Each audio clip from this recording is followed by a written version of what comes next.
Welcome to the infotainment with Roma. आज की video का टॉपिक बहुत ही इंटरेस्टिंग होने वाला है, जो कि है ओम्स लॉ। इस वीडियो में हम ओम्स लॉ की डेफिनेशन को समझेंगे, फॉर्मूलाज को समझेंगे, यूजर्स देखेंगे, कुछ न्यूमेरिकल्स करेंगे और साथ ही ओम्स लॉ की लिमिटेशंस को भी देखेंगे। तो चलिए शुरू करते हैं। सबसे पहले तो ये फॉर्मूला किसने दिया है हमें ये पता होना चाहिए। तो ये दिया है जॉर्ज साइमन ओम ने अराउंड 1827 के।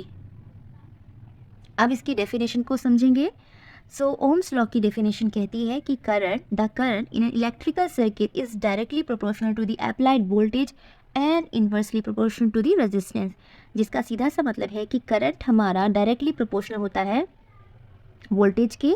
अगर करंट बढ़ेगा तो वोल्टेज भी बढ़ेगा, और ये इन्वर्सली प्रोपोर्शनल है टू द रेजिस्टेंस। अगर हमारा करंट बढ़ेगा तो रेजिस्टेंस कम है, ठीक है, और अगर रेजिस्टेंस बढ़ रहा है तो करंट कम हो जाएगा। करंट को डिनोट किया जाता है आई से। इसका एसआई यूनिट होता है ampere. Ampere is defined as a rate of electron flow through a conductor, कि किस रेट से इलेक्ट्रॉन फ्लो हो रहा है किसी कंडक्टर में, दैट इज एम्पियर। वोल्टेज को V से डिनोट करते हैं। इसका एसआई यूनिट वोल्ट ही रहता है और इसको रिप्रेजेंट करते हैं लेटर V से। रेजिस्टेंस, जिसको डिनोट किया जाता है R से, a measure of the opposition of current flow in an electrical circuit, इस जिसका एसआई यूनिट ओम होता है, ओमेगा होता है, एक ग्रीक सिंबल है। सो रेजिस्टेंस का मतलब होता है कि करंट फ्लो में कुछ अपोजिशन, और वो जो अपोजिशन हो रहा है उसी को रेजिस्टेंस कहते हैं। ये एक मैजिकल ट्रायंगल है ओम्स लॉ में, जो कि आपको हेल्प करेगा इससे रिलेटेड फॉर्मूलाज को याद करने में। आप डायरेक्टली भी कर सकते हैं, लेकिन जिसे परेशानी है वो इसे यूज़ में ले सकता है।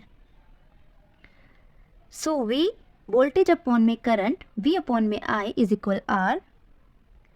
V अपॉन में I यानी कि वोल्टेज अपॉन में resistance equal to current I, current into R equal to voltage. I hope आप इसको याद कर लेंगे। चलिए अब कुछ न्यूमेरिकल्स देख लेते हैं। यहाँ हमें रेजिस्टेंस निकालना है, तो याद करिए फॉर्मूला कैसे है, V करके है VIR। सो V अपॉन में I, वोल्टेज अपॉन में करंट। वोल्टेज है हमारा 24, करंट है हमारा 6, सो R हमारा हो जाएगा 8 ओम। नेक्स्ट है, इसमें हम आपको वोल्टेज निकालना है, तो वोल्टेज निकालने के लिए क्या होता है, I into R equal current आपका 7 एम्पियर है, रेजिस्टेंस आपका 12 ओम है, सो वोल्टेज आपका 84 वोल्ट। नेक्स्ट है आपको निकालना है करंट। सो करंट का फॉर्मूला रहता है V अपॉन में R। V है हमारा यानी कि वोल्टेज है हमारा 18 वोल्ट, करंट है हमारा रेजिस्टेंस है हमारा 6 ओम, सो ये हो जाएगा 3 एम्पियर। अब ओम्स लॉ की कुछ लिमिटेशंस देख लेते हैं। So Ohm's law is not applicable for unilateral electrical elements like diodes, transistors, as they allow the current to flow through in one direction only.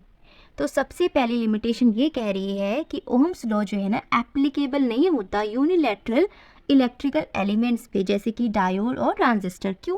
क्योंकि ये सिर्फ एक डायरेक्शन में ही करंट फ्लो को अलाउ करते हैं।